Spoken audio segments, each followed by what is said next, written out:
बच्चों, केंद्रीय प्रवृत्ति के माप के अंतर्गत अब तक हमने सीखा आंकड़ों का बहुलक ज्ञात करना, फिर हमने सीखा आंकड़ों का माध्य ज्ञात करना। माध्य ज्ञात करने की हमने 3 विधियां सीखी, प्रत्यक्ष विधि, कल्पित माध्य से माध्य ज्ञात करना और पग विचलन विधि से माध्य ज्ञात करना। इन 3 विधियों के उपरांत हम अब केंद्रीय प्रवृत्ति के माप की तीसरी इकाई यानी माध्यक की ओर बढ़ते हैं और हम माध्यक ज्ञात करना सीखते हैं। माध्यक हमारे को हमारी अभ्यास प्रश्नमाला 13.3 के अंतर्गत दिया गया है। तो आइए देखते हैं माध्यक किस प्रकार से ज्ञात किए जाते हैं। माध्यक ज्ञात करना सीखने के लिए पहले हम पिछली कक्षाओं में जब हमें अवर्गीकृत आंकड़े दिए गए होते थे तब हम माध्यक कैसे ज्ञात करते थे यह जानकारी प्राप्त करते हैं, क्योंकि हमारी परीक्षा में जो छोटे प्रश्न आएंगे उसके अंतर्गत वैसे सवाल भी पूछे जाएंगे। तो हम जब छोटी कक्षाओं में पढ़ते थे तो हमें कुछ इस प्रकार के आंकड़े दिए गए होते थे, जैसे ये हैं 2, 3, 8, 2, 1, 5, 6। ये आंकड़े दिए गए हैं। इन आंकड़ों के साथ कोई रचनात्मकता भी होती थी कि इसे भाषा में बांधा गया होता था कि यह किसी खिलाड़ी के द्वारा लिए गए विकेट्स हो सकते हैं कि उसने पहले मैच में 2 विकेट लिए, अगले मैच में 3 विकेट लिए, अगले मैच में 8 विकेट लिए, ऐसा हो सकता है। यह किसी भी प्रकार की संख्या हो सकती है, मगर ये जो आंकड़े दिए गए होते थे इनका हमें माध्यक ज्ञात करने के लिए कहा जाता था। तो माध्यक ज्ञात करने के लिए हमें क्या करना होता है? माध्यक ज्ञात करने के लिए सबसे पहले हमें दिए गए आंकड़ों का, जो भी हमें आंकड़े दे रखे हैं उन आंकड़ों को क्रम से जचाना होता है और आरोही क्रम में जचाते हैं। हम आरोही क्रम की जगह अवरोही क्रम में भी जचा सकते हैं, मगर हम अभी आरोही क्रम में जचा रहे हैं, यानी छोटे से बड़े के क्रम में जचा रहे हैं। तो सबसे पहले सबसे छोटा आंकड़ा कौन सा है? 1। तो सबसे पहले हमने लिखा 1। उसके बाद उससे बड़ा आंकड़ा, तो 1 से बड़ा आंकड़ा कौन सा हुआ? 2। तो हमने लिख दिया 2। अब 2 को दोहराया भी गया है, 2 बार है, तो 2 दूसरी बार भी लिखा जाएगा। फिर से कितना? 2। और फिर उसके बाद में उससे बड़ा आंकड़ा कौन सा? 3। तो हमने लिख दिया 3। उसके बाद उससे बड़ा आंकड़ा 4 कहीं लिखा हुआ नहीं है और लिखा हुआ है सीधे ही 5। तो अगला आंकड़ा हो गया हमारा 5। उसके बाद अगला आंकड़ा है 6 और 6 के बाद अगला आंकड़ा है 8। तो अगला आंकड़ा हमने लिख दिया 8। हमारे पास कितने आंकड़े थे? 1, 2, 3, 4, 5, 6, 7। 7 आंकड़े थे। और अभी हमारे पास में कितने आंकड़े हैं? तो 1, 2, 3, 4, 5, 6, 7। अभी भी हमारे पास 7 आंकड़े हैं, यानी क्रम से लिखने की प्रक्रिया में हमसे कोई आंकड़ा छूटा नहीं है। आप भी क्रम से लिखने की प्रक्रिया में यह दोबारा से जांच लीजिएगा कि कोई आंकड़ा छूटा तो नहीं है। प्रायः जो आंकड़ा दोहराया गया होता है वह छूट जाता है, या जिसको हम पहचान करने से छूट गए कि भाई इसके बाद इससे बड़ा कौन, एक बार अगर हम उससे अगले पर चले गए ना तो फिर वो जो छूट गया है वो पीछे छूटा हुआ ही रह जाता है। इसलिए हमें निशान भी लगा लेना चाहिए, ताकि अगर किसी आंकड़े को हमने छोड़ दिया है तो दोबारा जांच करते वक्त उस पर जो चिन्ह का निशान नहीं होगा तो हमें ध्यान में रह जाएगा कि हाँ ये आंकड़ा मेरे से छूट गया है। अब इन आंकड़ों को जिनको हमने आरोही क्रम में जचा दिया है, क्रम से लगा दिया है, उसमें हमें माध्यक की पहचान करनी है। तो माध्यक का मतलब क्या होता है? माध्यक का मतलब होता है मध्य की संख्या। कौन सी संख्या? मध्य की संख्या। अब मध्य की संख्या निकालने का क्या तरीका है? तो सबसे पहले अपने देखो कि अपने हाथ में कितनी अंगुलियां हैं। तो हमारी हाथ में 5 अंगुलियां हैं और 5 अंगुलियों में से मध्य की अंगुली, मध्यमा किसको कहा जाता है? मध्यमा, मध्य की अंगुली, इस अंगुली को कहा जाता है। ये कौन सी अंगुली है? ये तीसरी अंगुली है। किसी भी ओर से देखो, इधर से देखोगे तो भी 1, 2, 3, इधर से भी देखोगे तो 1, 2, 3, यानी मध्य की अंगुली जो है वो हमारी मध्यमा है, उसी को ही क्या कहा जाता है, माध्यक। अगर मैं 3 अंगुली लेता तो भी ये बीच में होती, अगर मैंने 5 ली है तो भी ये बीच में है। तो ऐसी स्थिति जिसमें हमारे पास विषम संख्याएं हैं, 3 विषम संख्याएं, तो भी हमारी बीच की अंगुली की हमने पहचान कर ली। अगर हमारी 5 संख्याएं हैं तो 5 में भी बीच की संख्या की पहचान करनी बहुत आसान है। अगर 5 की जगह अगर मान लो 7 संख्याएं होती, तो मान लो ये 7 संख्याएं होती, तो हमारी इधर की 3 और इधर की 3, तो हमारी बीच वाली संख्या की पहचान हो जाती। तो अगर विषम संख्याएं होती है तब हम बीच की संख्या की पहचान कर सकते हैं कि बीच में कौन सी संख्या आ रही है। यदि ये सम संख्या होती, तो यदि 4 संख्याएं होती तो 4 होती तो बीच में कितनी संख्याएं हो जाती, तो बीच में तो खाली जगह हो जाती। या फिर संख्याएं लेते तो बीच में कितनी संख्याएं हो जाती, बीच में 2 संख्याएं हो जाती। इसलिए हमारे को विषम में अलग प्रकार से और सम में अलग प्रकार से देखना है। तो देखते हैं, अगर हमारे पास विषम संख्याएं हैं या थोड़ी सी ही संख्याएं हैं, थोड़ी सी ही संख्याएं हैं, जैसे अभी अंगुलियों की संख्या तो थोड़ी सी थी, इसलिए हमने गिन लिया कि अगर 5 है तो 2 इधर और बीच में ये रह गया, या 3 है तो 1 इधर ये बीच में रह गया। थोड़ी सी थी तो गिन लिया।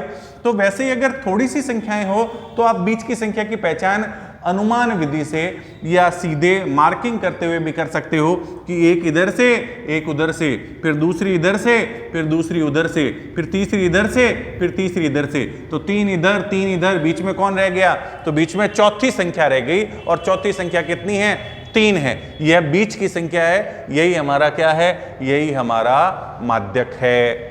अब थोड़ी सी संख्याएं थी तो हमने सीधे सीधे पहचान कर ली कि हमारा माध्यक कितना है, तो माध्यक 7 संख्याएं हैं। 7 संख्याओं में चौथी संख्या या 4वीं संख्या, ये 4वीं संख्या कौन सी है, 3 है, जो कि हमारी बीच की संख्या है। इसलिए हमारा माध्यक कितना है, हमारा माध्यक 3 है। मगर अगर ऐसी संख्याएं 11 होती, 15 होती, तो क्या हम ऐसे सीधे ही मार्किंग करके निकाल सकते थे? या अगर सम संख्या में संख्या होती तो क्या हम इस तरह से निकाल सकते थे? तो अगर सम होती तो क्या करते, या ज्यादा संख्याएं होती तो क्या करते, या इसके लिए कोई सूत्र भी है क्या? तो इसके लिए हम एक और उदाहरण देखते हैं। तो देखिए, अगर हमारे पास में संख्याएं कुछ इस तरह से होती, जैसे मान लो 100, 125, 80, 95 और एक और 150। हमने कुछ संख्याएं ले ली, अभी तो ये 5 ली है, हमें तो सम संख्याएं लेनी है। तो अगर हमें सम संख्याएं लेनी है तो हम एक संख्या और ले लेते हैं। मैं एक संख्या ले लेता हूं, मान लो 60। हमने कुछ संख्याएं ले ली। ये हमारी द्वारा एक माना गया एक उदाहरण है, क्योंकि इस प्रकार के सवाल हमारी पाठ्य पुस्तक में तो नहीं है। हम अपनी पिछली कक्षाओं के जो ज्ञान है उसको दोहराने के लिए, क्योंकि उसके आधार पर सवाल आएंगे, तो हमने एक सवाल बनाया जिसमें हमने कितनी संख्याएं ली है, तो हमने ली है 1, 2, 3, 4, 5, 6। हमने 6 संख्याएं ली है, यानी हमने सम संख्याएं ली है, ताकि सम की स्थिति में हम बीच की संख्या का पता लगाना सीखें। तो काम तो सबसे पहले वही है कि इसको आरोही क्रम में या अवरोही क्रम में हम जचाएंगे। हम जो है वो पैटर्न सवाल का निश्चित करके चलते हैं कि हम हमेशा आरोही क्रम में ही निकालेंगे, हालांकि अवरोही क्रम में भी निकाल करके इसको हल किया जा सकता है। तो आरोही क्रम यानी सबसे पहले सबसे छोटा, फिर उससे बड़ा। तो इनमें सबसे छोटा कौन है, तो इनमें सबसे छोटा है 60। तो सबसे पहले हमने लिख लिया 60। फिर उसके बाद उससे बड़ा है हमारे पास 80, तो हमने लिख दिया 80। फिर उसके बाद उससे बड़ा है हमारे पास 95, तो हमने लिख दिया 95। उसके बाद उससे बड़ा है हमारे पास 100, तो हमने लिख दिया 100। और उससे बड़ा है हमारे पास 125, तो हमने लिख दिया 125। और उससे बड़ा है 150, तो हमने लिख दिया 150। ये सारे के सारे हमने लिख दिए। और सारे के सारे जब हमने लिख दिए, यानी 6 की 6 संख्याएं लिख दी, तो 1, 2, 3, 4, 5, 6 यहाँ हैं और 6 ही संख्याएं ऊपर थी। इसका मतलब हमसे कोई संख्या छूटी नहीं है। और अब हमें निकालना है इसका माध्यक। और माध्यक निकालने के लिए 6 संख्याओं में बीच की संख्या। तो बीच की संख्या कौन सी हुई? तो बीच की संख्या अगर हम मार्किंग करें, जैसे अभी हमने पिछले सवाल में किया था, तो इधर से एक ली तो इधर से भी एक, फिर इधर से एक ली तो इधर से भी एक और ले ली, और इधर से अगर हम मैं एक और ले लूं तो फिर बीच में कुछ बचेगा ही नहीं। तो वास्तव में जो हमारा उत्तर आना चाहिए वो उत्तर तो यहां पर मौजूद कोई संख्या होनी चाहिए, यहां पर मौजूद, मगर यहां तो कुछ मौजूद है ही नहीं। ये कहां है? ये है इन दोनों संख्याओं के बीच में। इसका मतलब इन दोनों संख्याओं के बीच की जो संख्या है वो हमारा माध्यक होगी। यानी सम अगर स्थिति हो तो बीच में वैसे तो कोई नहीं मिलेगा, क्योंकि अगर 3 इधर से ले लूं 3 इधर से ले लूं तो बीच में कोई नहीं मिलेगा। तो फिर सम वाली स्थिति में हम बीच में 2 संख्याएं ले लेते हैं। कितनी संख्याएं ले लेते हैं? 2। कौन कौन सी हो गई? तो बीच में संख्याएं हुई 95 और 100। तो बीच की संख्याएं हुई हमारी 95 और 100, और 95 और 100 के बीच में क्या? तो भाई 95 और 100 के बीच में क्या, यह निकालने के लिए हम दोनों को जोड़ करके किसका भाग दे देते हैं? हम 2 का भाग दे देते हैं। तो 2 का भाग देंगे तो 95 और 100 हो गए 195, और 195 में 2 का भाग लगाएंगे तो आएगा 97.5। 97.5 हमारा जो है वो माध्यक हो गया। माध्यक कितना हुआ? 97.5। अब यहां से हमें ये बात समझ में आई कि हमारे पास सम संख्याएं हो तो बीच में अगर हम निकालना शुरू करेंगे तो सम में, जैसे 4 सम संख्याएं हैं तो 2 इधर बीच में कुछ बचेगा ही नहीं। तो फिर बीच में लेने के लिए हम क्या करेंगे? एक इधर और बीच में कितनी संख्याएं छोड़ दी हमने? 2। ऐसे ही अगर हमारे पास में अगर 10 संख्याएं हो तो 10 संख्याएं भी क्या है? सम संख्याएं। तो 4 इधर और 4 इधर, और बीच में कितनी संख्या रख देंगे हम? 2। और इन दोनों को जोड़ करके 2 का भाग लगाएंगे और निकालेंगे कि इन दोनों के बीच में क्या है, इन दोनों के बीच में कौन सी संख्या है। और ऐसा करने के लिए जब 6 संख्याएं हैं तो हमारे बीच की संख्या हुई तीसरी संख्या, यानी थर्ड संख्या प्लस फोर्थ संख्या बट्टा 2। तीसरी संख्या और चौथी संख्या बट्टा 2, ये हमारे पास में आया इसका मान। हमने मान तो निकाल दिया, मगर ये मान तो हमने बगैर किसी सूत्र के निकाला है, क्योंकि अब तक तो हमने जो संख्याएं ली 6 ली, 7 ली, 10 ली, 5 ली, 4 ली, ये तो थोड़ी थोड़ी संख्याएं थी। अगर हमारे पास में ज्यादा हो तो हमें सूत्र की आवश्यकता होगी। तो सूत्र कैसे लगाते हैं? तो सूत्र अब हम बनाते हैं। तो देखिए कि माध्यक कैसे ज्ञात करें। जब हमारे पास में अवर्गीकृत आंकड़े दे रखे हों, और वो भी कैसे दे रखे हों? वो दे रखे हों विषम आंकड़े दे रखे हों। अगर हमें विषम आंकड़े दे रखे हों और आंकड़ों की संख्या n हो, आंकड़ों की संख्या n मतलब नंबर, n नंबर में आंकड़े हो और वो अगर विषम आंकड़े हो तो हमें क्या करना होता है? तो हमें करना होता है उस n में 1 जोड़ दो और 2 का भाग लगा दो, तो जो पद आएगा वहां पद, तो वो हमारा माध्यक होगा। क्या? विषम संख्या में आंकड़े हैं तो हमें क्या करना है? जैसे हमारे पास 5 आंकड़े हैं तो हमें क्या करना है कि 5 आंकड़े हैं तो 5 में 1 जोड़ दो, 5 और 1 कितने हुए? 6, और 6 में 2 का भाग लगा दो। 6 में 2 का भाग लगाओगे तो कितना आएगा? 3, यानी तीसरा पद हमारा माध्यक होगा। तो 5 में तीसरा पद ही होता है। इधर से देखोगे तो भी तीसरा, इधर से देखोगे तो भी तीसरा। अगर 7 आंकड़े हो तो 7 आंकड़े हो तो 1 जोड़ेंगे तो कौन सा होगा? तो 7 और 1 8, 8 में 2 का भाग लगाएंगे तो चौथा पद, तो 7 आंकड़ों में चौथा पद होगा। तो हमारे पास शुरू में अगर हम देखें तो हमने जब शुरू वाला सवाल किया था तो हमारे पास कितने आंकड़े थे? तो हमारे पास शुरू वाले सवाल में 7 आंकड़े थे, और 7 आंकड़े थे तो 7 संख्याओं में कौन सी संख्या थी? चौथी संख्या। तो सूत्र के हिसाब से भी सही बैठ रही है कि हमारे पास अगर विषम संख्या में आंकड़े हो तो यहां जैसे 7 आंकड़े हैं तो 7 में 1 जोड़ करके 2 का भाग लगाया, वो जो पद आता है वही हमारा माध्यक होगा। तो 7 + 1 कितना हुआ 8, और 8 में 2 का भाग लगाया तो क्या आया 4। तो 4वां पद हमारा बीच का पद होगा, यानी वो हमारा माध्यक होगा। अब हम उससे आगे बढ़ते हैं कि अगर हमारे पास में सम आंकड़े हो, तो अगर हमारे पास में सम आंकड़े हो, तो सम आंकड़े हो यानी हमारा n जो है वो सम हो, हमारे पास नंबर जो आंकड़ों के हैं वो सम हो, ऐसी स्थिति में क्या करते हैं, तो सम में तो खुद में 2 का भाग जाता है, तो सम में खुद में 2 का भाग जाता है, तो हम क्या करेंगे, उस n में 2 का भाग लगाएंगे, वहां पद जो भी आएगा, जो भी पद आएगा उसके साथ n+2 प्लस 1 वहां पद निकालेंगे, और उन दोनों पदों को जोड़ करके 2 का भाग लगा देंगे। बड़ा हो गया फॉर्मूला। दोबारा से देखिए, हमारे पास जो आंकड़े हैं वो सम संख्या में है, तो सम संख्या में है तो हम उसमें सीधे सीधे 2 का भाग लगा देंगे, सम में 2 का भाग जाता है, तो 2 का भाग लगाएंगे तो एक पद आएगा, वो पद और उसका अगला पद, उन दोनों को जोड़ करके किसका भाग लगा देंगे, उन दोनों को जोड़ करके हम 2 का भाग लगा देंगे, तो हमारे पास में हमारा माध्यक आ जाएगा।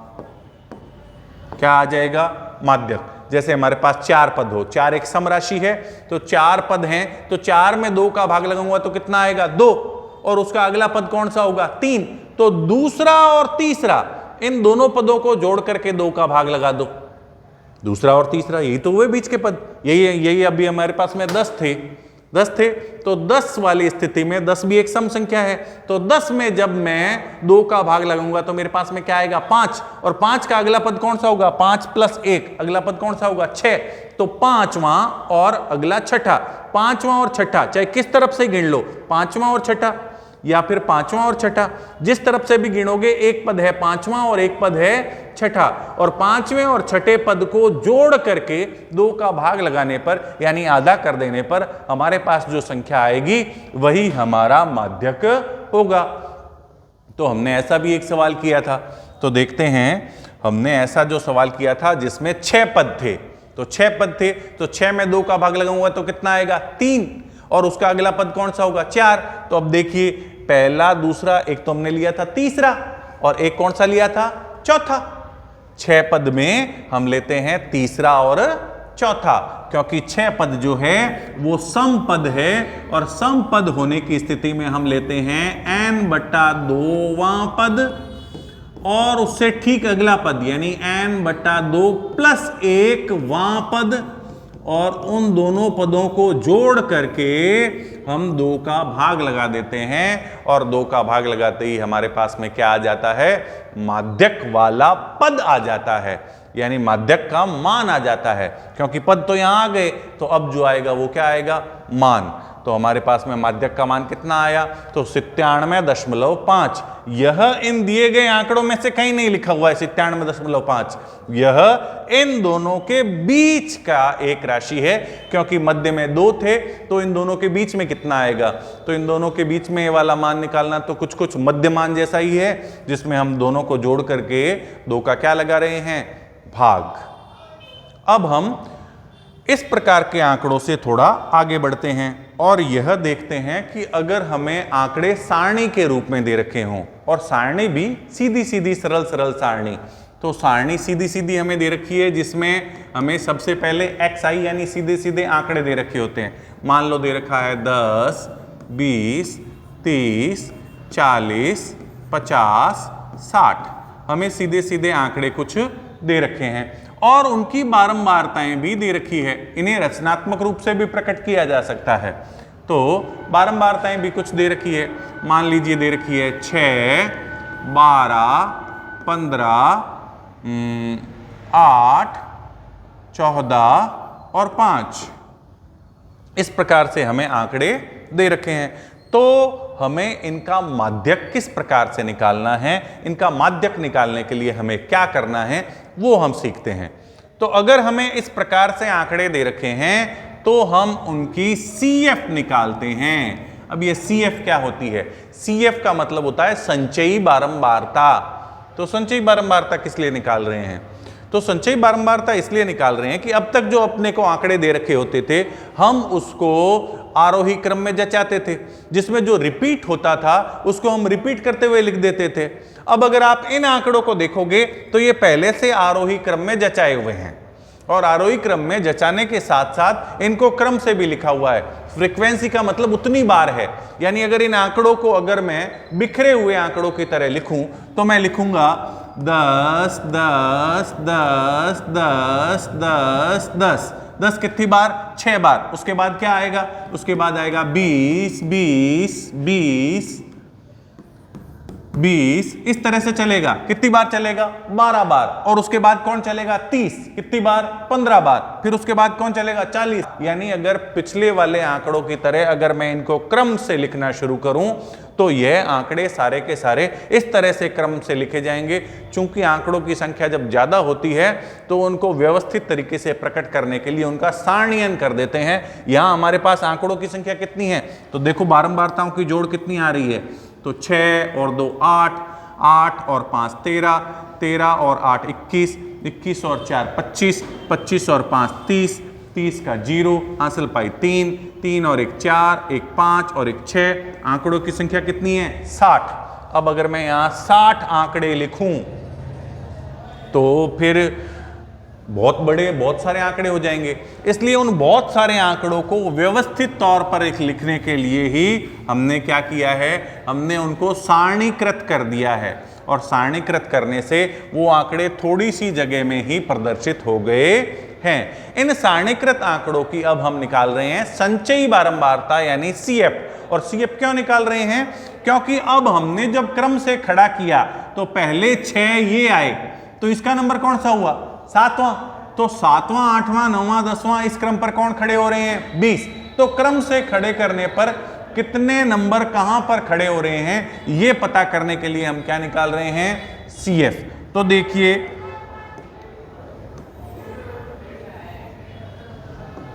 तो देखिए कि सबसे पहले हमारे पास में 6 आंकड़े हैं जो कि हैं, और उसके बाद में 10 के 6 आंकड़े हैं, फिर उसके बाद हमारे पास में 20 के आंकड़े हैं 12।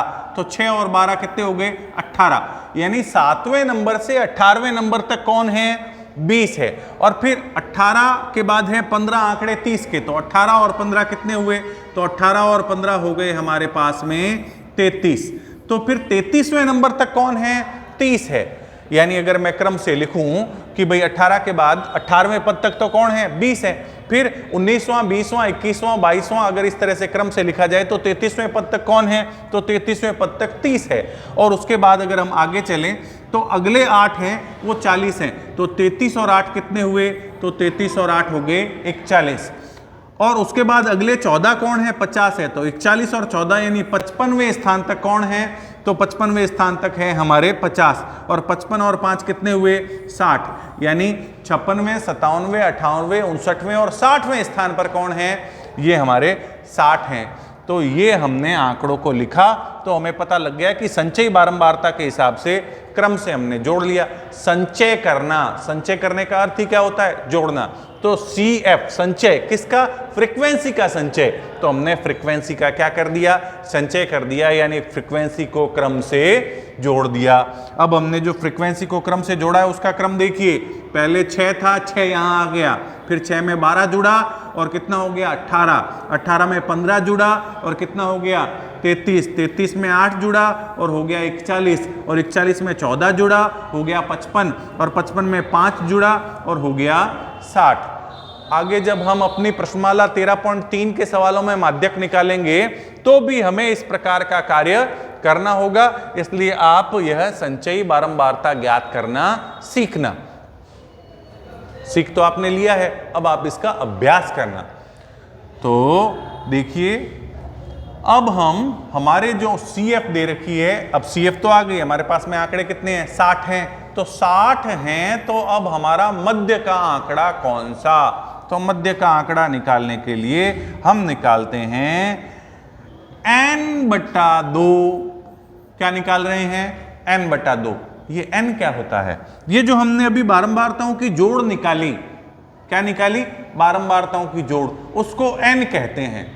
अभी हम पिछली प्रश्नमालाओं में जिसको हम कह रहे थे sigma F I, sigma F I कह रहे थे, बारंबारताओं की जोड़ क्या थी, सिग्मा एफ आई, उसको माध्यक वाली प्रश्नमाला में कहते हैं एन, यानी कितने आंकड़े हैं, कितने नंबर्स हैं, इसलिए सिग्मा एफ आई को किससे प्रदर्शित किया जाता है, एन से प्रदर्शित किया जाता है। और अब हम निकाल रहे हैं एन बटा 2, तो n बटा 2, n हमारे पास जोड़ आई 60 और 60 में कितने का भाग दिया, 2 का, 60 में भाग का 2 का भाग दिया तो हमारे पास में कितना आया, 30, कितना आया, 30।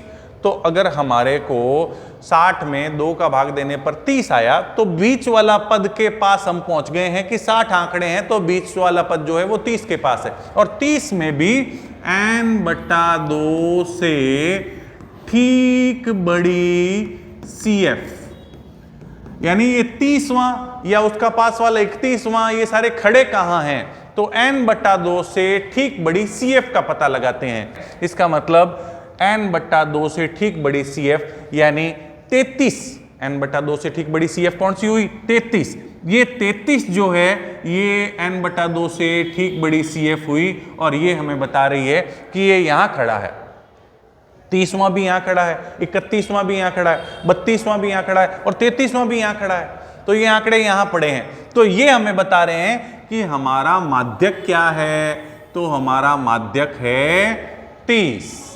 माध्यक कितना है, 30। तो अतः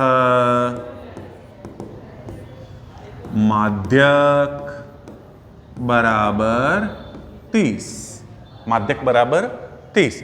माध्यक निकालने में इन मानों का कोई रोल नहीं होता है, इन मानों का कोई रोल नहीं होता है। इसका मतलब सिर्फ और सिर्फ बारंबारताओं का रोल होता है। हम बारंबारताओं की जोड़ निकालते हैं और बारंबारताओं की जोड़ के हिसाब से आगे की कैलकुलेशन करते हैं, और बारंबारताओं की जोड़ से हम निकालते हैं कि भाई बारंबारताएं अगर 60 है तो फिर बीच वाला पद कौन सा हुआ, n बटा 2 यानी 30, और 30 से ठीक बड़ी CF यानी 30 से अगले क्रम के कहां खड़े हैं, तो इसमें खड़े हैं।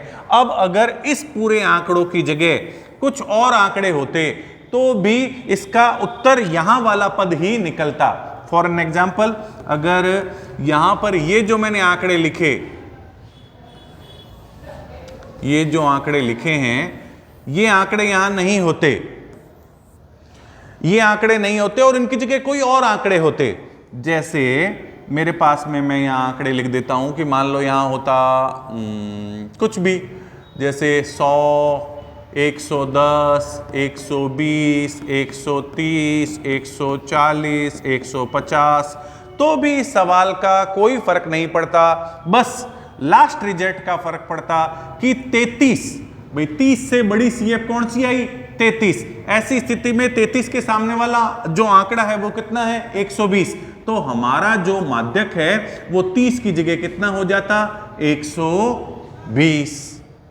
यानी पहचान हम किससे कर रहे हैं, पहचान हम बारंबारता और बारंबारता से फिर संचयी बारंबारता निकाल करके उससे हम माध्यक की पहचान कर रहे हैं। माध्यक जो है वो आंकड़ों पर निर्भर नहीं करता है, उन आंकड़ों की बारंबारताओं पर निर्भर करता है, और हमें बीच वाला अंक देखना होता है। अब वो बीच वाला अंक देखते वक्त हमें ये नहीं देखना होता कि लिखे हुए क्या हैं, बस उनको क्रम से लिखा हुआ हो। अभी जैसे मैंने इनको ये लिखा, अगर इनकी जगह अगर मैं लिख देता कि ये आंकड़े हैं, ये आंकड़े ये है ही नहीं, और इसकी जगह ये आंकड़े हैं कुछ और मान लेते हैं, कुछ बड़ा सा फिगर, कि ये मान लो आंकड़े हैं 5000, 5500, 6000, 6500, 7000, 7500, इस तरह से बड़े बड़े आंकड़े लिख दिए। ऐसी स्थिति में भी यहां उत्तर का जो क्रम है